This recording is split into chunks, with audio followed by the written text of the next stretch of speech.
여러분, 오늘은 버핏의 과거 1962년 인터뷰 내용을 통해 배울 수 있는 투자의 지혜를 이야기해 보려고 합니다. 그럼 인터뷰 영상부터 시청해 볼까요? The president's action on steel probably had something to do with the timing of the decline, but I don't think it was the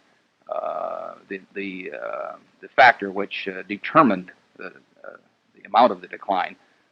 For some time, stocks have been rising at rather rapid rates. Corporate earnings have not been rising. Dividends have not been increasing, and it's not to be unexpected that perhaps a correction of some of those unusual factors on the upside might occur on the downside. Some observers from time to time say that the stock market is a forecaster of events to come. Can you predict, or would you care to take a look at what you think this might be forecasting, the decline? The stock market has been a good forecaster from time to time in the past. It also has been a rather poor forecaster occasionally. For example, the last 4 or 5 years, the stock market has been booming along and presumably forecasting better business, which has really not materialized. Corporate profits are not any better than they were 5 years ago, but stock prices are 50% higher thereabouts. So maybe the stock market is really correcting a previous incorrect forecast this time rather than making a new correct one. Well, in a nutshell, Mr. Buffett, can you give us your opinion of just exactly what happened, what caused it? Well, there was undoubtedly some forced selling the week when the stock market hit the news. The previous week, prices had declined about 6% for the week on average, and there was some stock that was forced upon the market both by margin calls from brokers and some that was forced out by improperly secured bank loans. And this in turn set up a self-generating mechanism on the downside for a while, which we may have seen the last of and which we may not have seen the last of. 이 비디오를 즐겨보셨기를 바랍니다. 60년 전에 버핏의 날카로움을 보는 것은 정말 놀라운 일입니다. 하지만 여기서 논의하고 싶은 가장 중요한 점은 아무것도 변하지 않았다는 것입니다. 버핏은 여전히 예전과 같은 사람이며 그저 그의 언어가 대중에 적응된 것 뿐입니다. 그는 이제 더 이상 정교하지 않지만 그가 당시에 말한 내용은 여전히 유효합니다.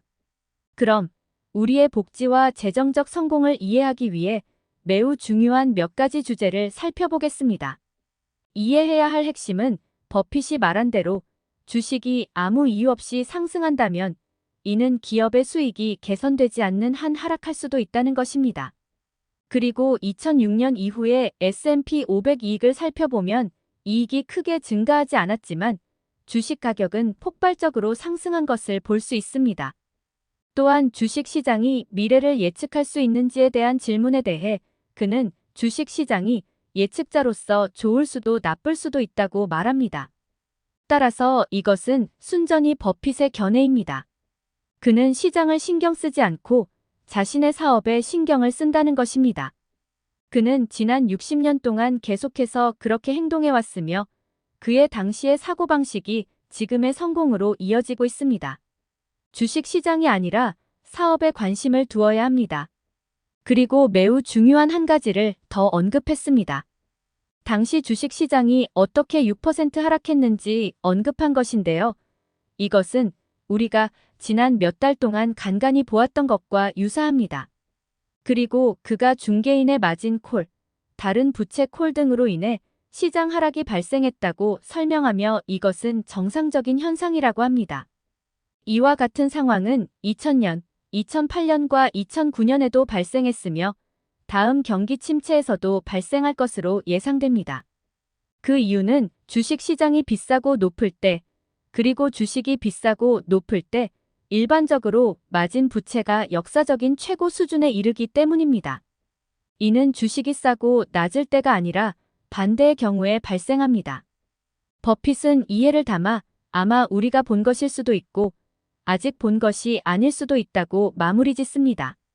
정리하면 버핏은 주식 시장에 어떤 일이 일어날지 예측할 수 없으며 그에 대해 관심을 갖지 않습니다.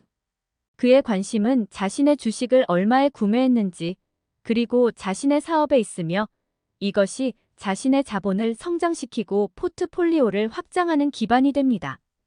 이것이 버핏의 평생 모토였으며 매우 성공적이었습니다. 따라서 성공을 원한다면 그의 행동 방식을 따르는 것이 좋을 것입니다. 위대한 사업을 구매하고 조금의 위험을 감수하며 위대한 사업에 약간 더 많은 가격을 지불하고 장기적인 비즈니스를 구매하되 구매하는 비즈니스를 정확히 이해하는 것입니다.